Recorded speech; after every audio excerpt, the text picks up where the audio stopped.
Ka-sister, summer dito sa amin pero nakakuha kami ng labong. Hindi ko na binidyohan yung pagkuha ng labong kasi malayo at biglaan ko lang nakita doon sa namin nakita doon sa may kawayanan na dinaanan. So magluluto ako ngayon ng ulam namin na labong at saka yung isda na pinamabala ni ka-sister, galunggong. Ayan, may kalahating kilo. Ayan, may kalahating kilo ito mga ka-sisters. Ito yung ihalo natin sa ating labong. So simpleng luto lang pero masarap na. Piprituhin muna ni Hana yung isda. Ihalo natin dito sa labong. Diba? Matanda na siya.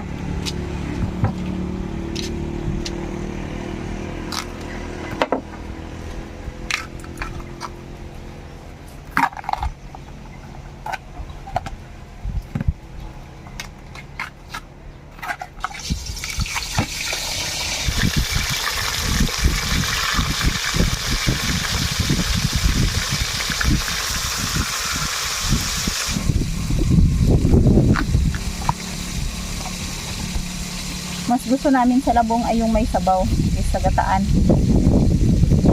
Ay nakakaumay. So saluyo pa naman na ilang piraso. Pwede na ito sa tanghalian namin.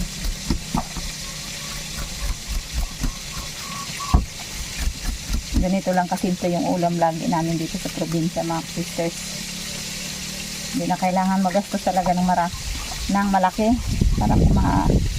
para makaulam ka ng masarap.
Mga ka-sisters, yung saluyot tagtuyot din. Dahil pag summer dito sa amin halos walang tumutubo na saluyot, pero pag tag-ulan naman lahat ng dinadaanan mo ay puro saluyot. Kaya ganito yan, kahirap ang saluyot kapag tagtuyot. Ganun pa man ay pwede pa ito mga ka-sisters. Ulam pa rin to at gulay. Mga 2 months na lang siguro tapos uulan uli. Yan, saka na tayo sa gulay.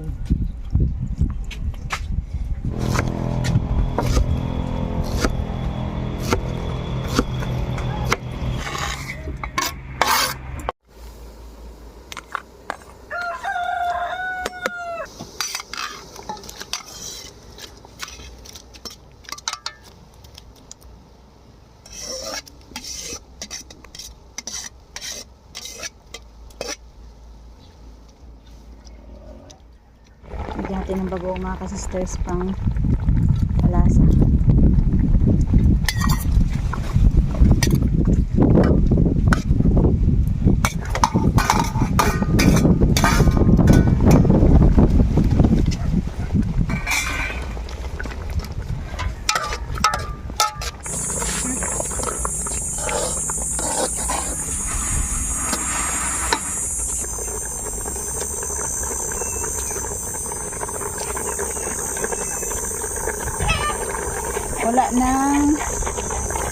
tawag yan? Okra.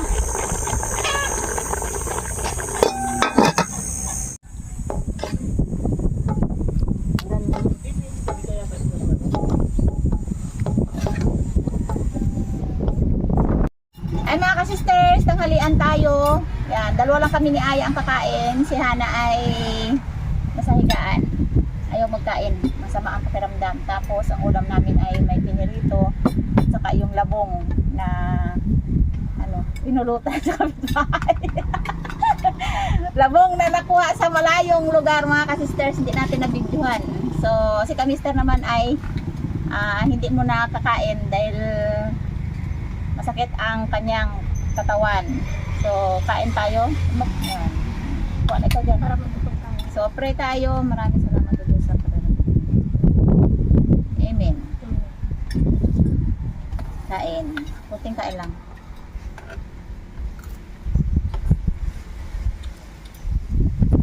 Tagtuyot. Sa tuyot. Bahay.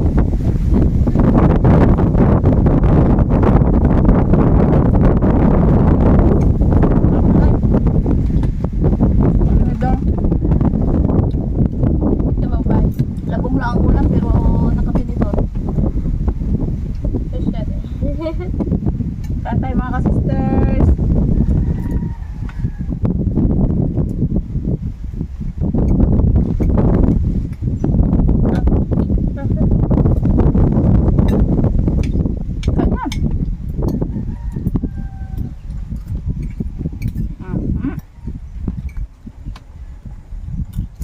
Masarap ang labong na wala pang kasama.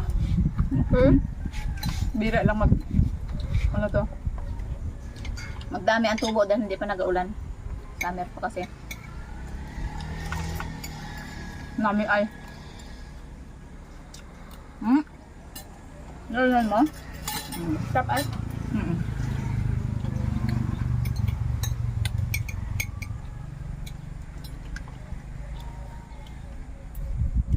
Masarap.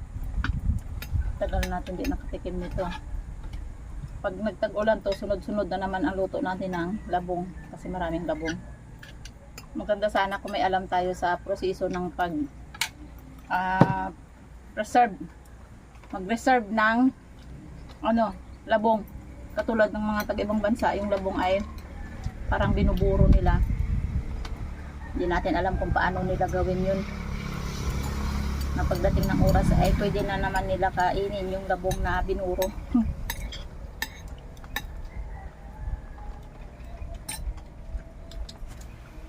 So ayan mga ka-sisters, bye bye na, see you next video.